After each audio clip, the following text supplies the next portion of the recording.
পৃথিবীর সর্বোচ্চ সক্রিয় আগ্নেয়গিরির চূড়ায় প্যারাশুটে নেমে এবার বিশ্ব রেকর্ড গড়লেন থাইল্যান্ডের স্কাই ড্রাইভার তানাবোর্ন সিরিকুনাকর্নকুন, যিনি সুপারডুম নামেও পরিচিত।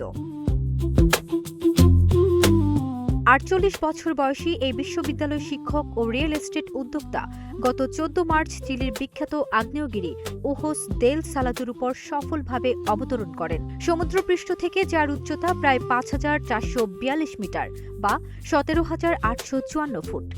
এটিই এখন পৃথিবীর সর্বোচ্চ উচ্চতায় স্কাই ড্রাইভ করে অবতরণের নতুন বিশ্ব রেকর্ড। আন্দিজ পর্বতমালায় অবস্থিত ওহোস দেল সালাদো বিশ্বের সবচেয়ে উঁচু সক্রিয় আগ্নেয়গিরি হিসেবে পরিচিত। এত উঁচুতে লাফিয়ে নামা মোটেও সহজ ছিল না। প্রচণ্ড ঠান্ডা বাতাস, অক্সিজেনের স্বল্পতা এবং বিপজ্জনক আবহাওয়ার মধ্যেই তাকে নামতে হয়েছে। এমনকি যে উচ্চতায় তিনি প্যারাশুট খুলেছেন তার চেয়েও নিচ দিয়ে সাধারণত অনেক বাণিজ্যিক বিমান চলাচল করে।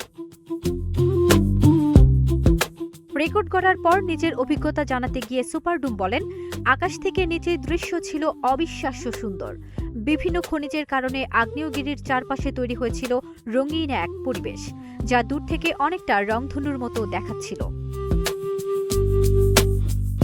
মজার বিষয় হলো মাত্র ২০২৪ সালে স্কাই ড্রাইভিং শুরু করেন তিনি।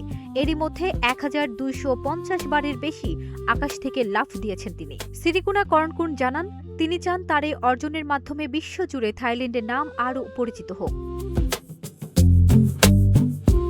এর আগে সবচেয়ে উঁচুতে স্কাই ড্রাইভ করে অবতরণের রেকর্ড করা হয়েছিল ২০২৩ সালে। এবার সেই রেকর্ড ভেঙে নতুন ইতিহাস লিখলেন থাইল্যান্ডের সুপারডুম। ফারজানা নিকিতা, নাগরিক প্রতিদিন।